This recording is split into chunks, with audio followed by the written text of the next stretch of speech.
Hello, everyone. My name is Arushi, and last year I was a prosecution attorney, and this year I'm. Hi, my name is Shaylee, and I have experience being a prosecution witness and prosecution attorney, and I'm currently the secretary. So today we're going to be talking to you guys about impeachment and mock trial, how it works, how to do it as an attorney, and how to prevent it as a witness. So starting off with what is impeachment. So impeachment is when a witness says something that's either the opposite or clearly inconsistent with their witness statement.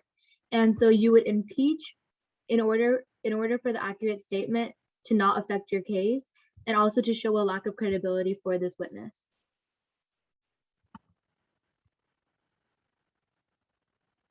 So now we'll talk a little bit about how to actually impeach a witness. So the first thing that you're going to need to do is ask the witness to refer to a specific line and a specific page, because that essentially forces them to, go to the part that they're contradicting. So you're going to say permission for witness to refer to page X, line Y. And after that, you're going to have them read the line out loud. So please read the line out loud. And after that, you essentially need them to concede that they lied.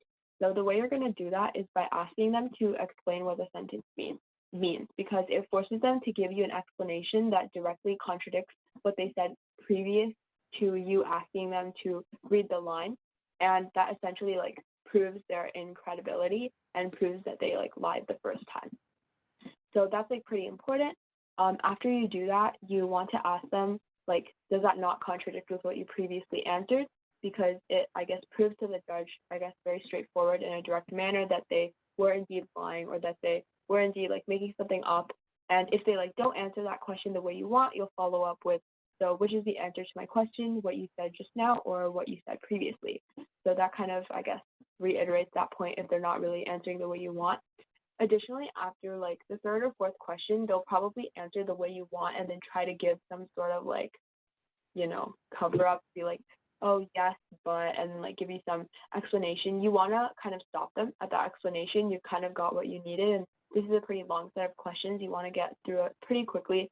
So yeah, just keep in mind that if they try to come up with some answer, but you're sure that they did say something that contradicts the case packet, you need to push at it and you can't just let it go. So this doesn't just apply for during cross-examination. If you hear an impeachable statement during your witness's DX, so obviously the other team's witness, such as saying something that is the opposite or contradictory to the witness statement, let it be for the time being and bring it up during the CX.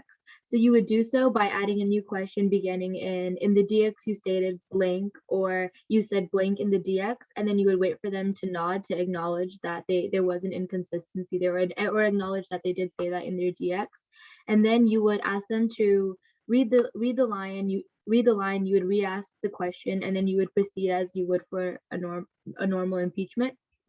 And so this is why it's also extremely important to pay close attention to your witnesses' DX for not just objections but for also possible impeachments.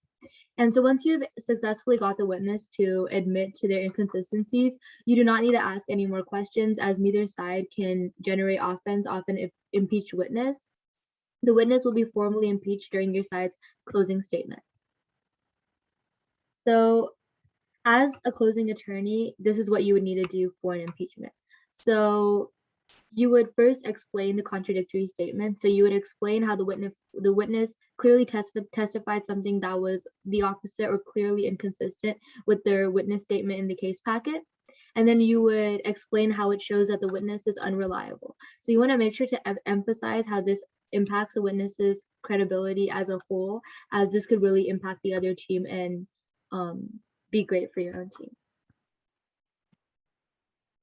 Yeah, and just to kind of add to that last point, making sure that, or proving that the witness is incredible is really important for the closing attorney, just because you're the last thing that the judge hears from the prosecution or the defense. So you really need to emphasize that a lot.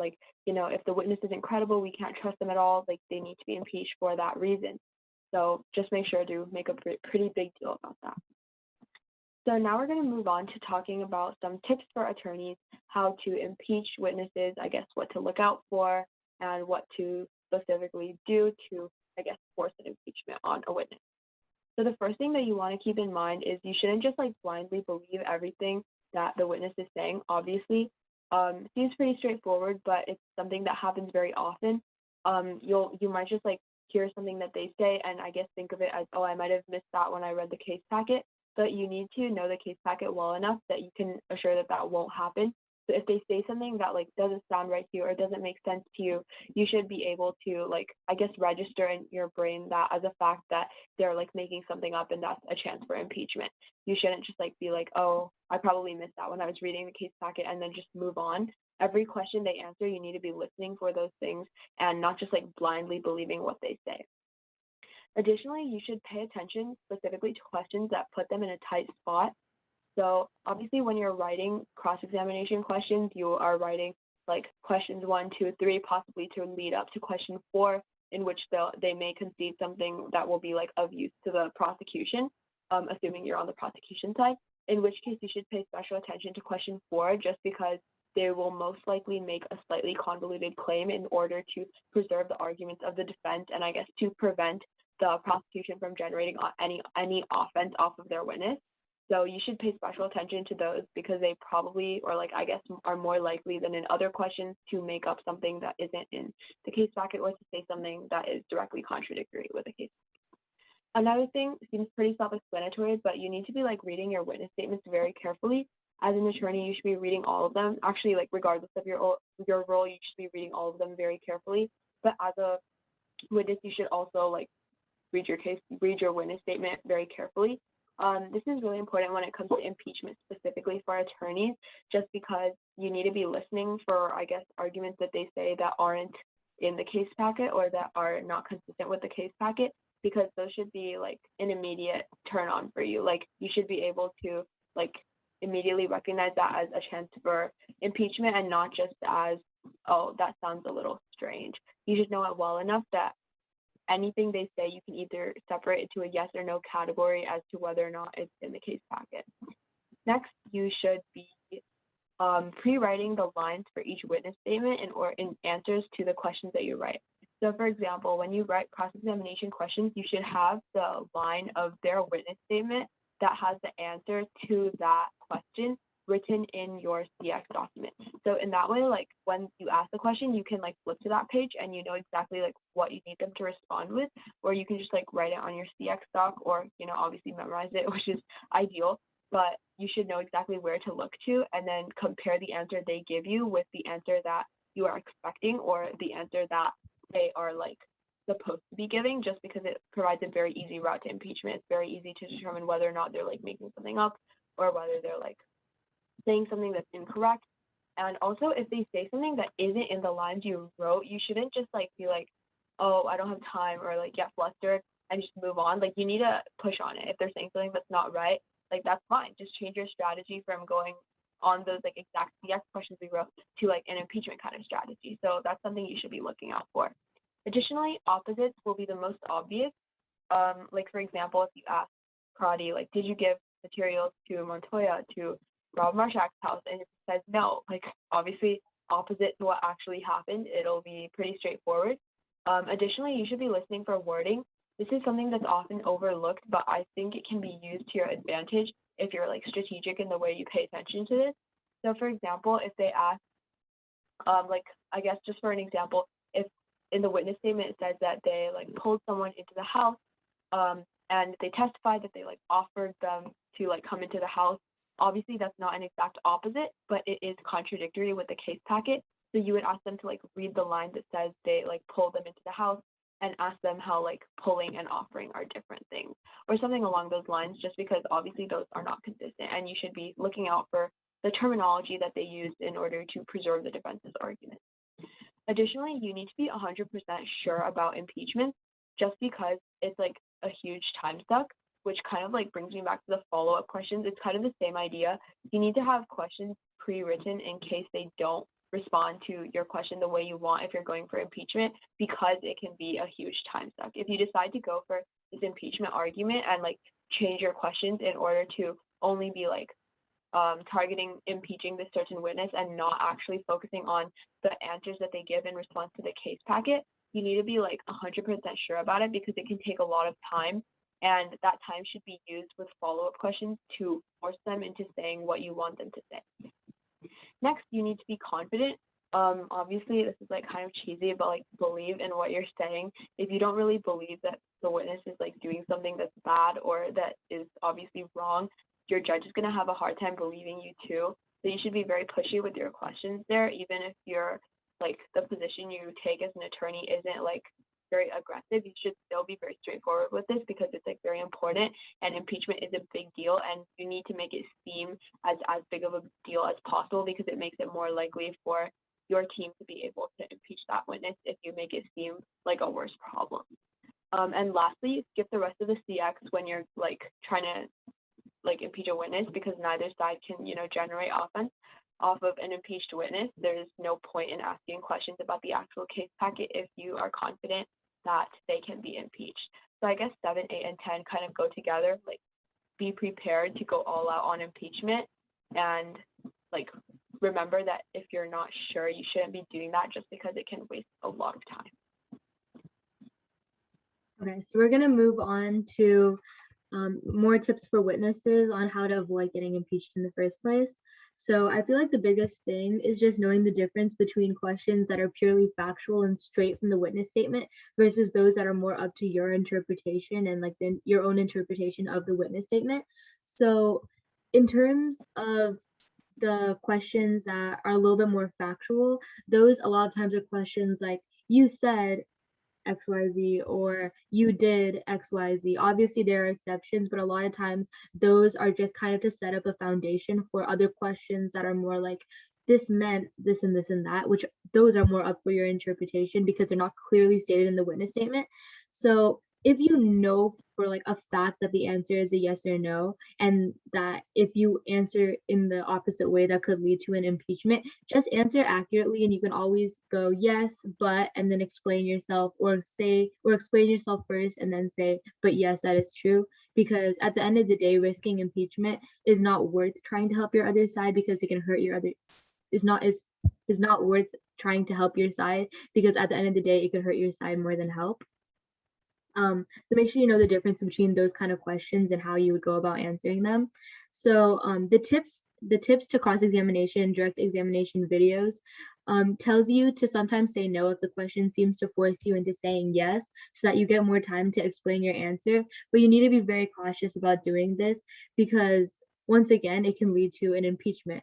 So for example, in Lee Crotty's cross-examination, if there was a question such as, Lee Crotty, did you give Montoya Marshak's address? You couldn't answer no because it's obviously true, so that's more of like a factual question, but you can go on to explain yourself. However, if they asked a question in Montoya CX that was like, Montoya, you carried out this crime by your own will, correct? You could answer no, because even though you could technically say yes and they would want you to say yes, you can always say no and argue that you wouldn't have done it if Crotty hadn't asked you to. So that's the difference in those kind of questions. So like another example would be if in Crotty CX, a question was, in fact, you specifically said that you need to get into that house tomorrow, yes? The witness has to answer yes for this question because it's clearly stated in the witness statement that Crotty said this. However, it can be followed with an explanation or justification such as, yes, but I never expected them to steal. However, if there's a question such as, Montoya CX, so Crotty meant that you guys would take the documents from Marshak. This question is more so up to the witness's interpretation, and they have more room to skew what is said in the witness statement in order to support their side and create their own narrative. So yeah. Another tip is to definitely know your witness statement very well. You should nearly know every sentence of your witness statement because this can help you prevent impeachment and also be able to skew it in ways that can help your side but is still accurate. And then also practice possible questions ahead of time so that you're able to catch these mistakes and inconsistencies before they can happen in the competition, and also practice responses that will help your side. So explanations and loopholes while still being accurate in order to avoid an impeachment. Yeah, so just like a couple additional examples from last year. The first one in CX last year, we asked, but you thought Montoya was a lost cause, correct?